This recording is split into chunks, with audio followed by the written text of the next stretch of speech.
Top quality और consistent performance के लिए सिर्फ सिल्वर पंप नाम याद रखना। સુરત શહેરમાં ખાડીપુરનો પ્રશ્ન છે 7 વર્ષથી હતો, પણ હવે આ પ્રશ્નનું નિરાકરણ લાવવાનો પ્રયાસ છે તે થઈ રહ્યો છે અને મેગા ડિમોલેશનની કામગીરી ચાલી રહી છે. મેયર આપણી સાથે છે. સાહેબ, 7 વર્ષનો પ્રશ્ન હવે નિરાકરણ આવે એવું લાગે છે. કઈ રીતની કામગીરી એસએમસી કરે છે?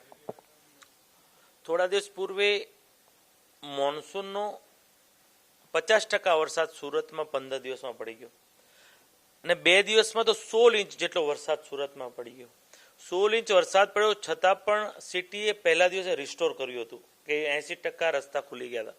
હા, જ્યાં લો લેવલ હતું ત્યાં લોગિન થતું હતું, ત્યાં પાણી 2-3 દિવસ સુધી ભરાણા હતા. ત્યારબાદ આદરણીય જળશક્તિ મંત્રી CR પાટીલ સાહેબના નેતૃત્વમાં એક હાઈ લેવલની મિટિંગ કરવામાં આવી અને ખાડીને લઈને જ મહત્વની મિટિંગ હતી. તેમાં પાટીલ સાહેબે સ્પષ્ટ સૂચના આપી હતી કે જે ખાડીમાં એન્ક્રોચમેન્ટ છે, જે કોઈના જૂના બાંધકામો છે, એ તાત્કાલિક કોઈની પણ સે શરમ રાખ્યા વગર દૂર કરવામાં આવે. મહાનગરપાલિકાએ એક એક્શન પ્લાન બનાવ્યો, તમામ એન્ક્રોચમેન્ટનો એક સ્ટ્રેસ કર્યો, એક લિસ્ટ બનાવ્યું, જેના ખાડીમાં બાંધકામ છે તેનું પણ એક લિસ્ટ બનાવ્યું અને એક સાથે તમામ ઝોનમાં અત્યારે જે જગ્યાએ ખાડી આવી છે તે તમામ ઝોનમાં અત્યારે એન્ક્રોચમેન્ટ હટાવવાનું અને ખાડીમાં વરાછરોની વાત કરું તો કરંજ ખાડીની અંદર અમુક બિલ્ડિંગ વર્ષોથી બનાવી દેવામાં આવ્યા હતા, તેનું મેગા ડિમોલેશન અત્યારે ચાલુ છે. છેલ્લા 3 દિવસમાં હજી 2 દિવસ સુધી આ ડિમોલેશન શરૂ રહેવાનું છે. બીજી તરફ આજે એક વિડીયો પણ સામે આવ્યો છે કે કેટલાક કર્મચારીઓને સેફ્ટી પ્રિકોશન વગર કામ કરાવાય છે, તો આ બાબતે શું સૂચનાઓ આપવામાં આવી છે? મારી પાસે સવારે જ આના મેસેજ આવ્યા હતા અને વિઝ્યુઅલ આવ્યા હતા.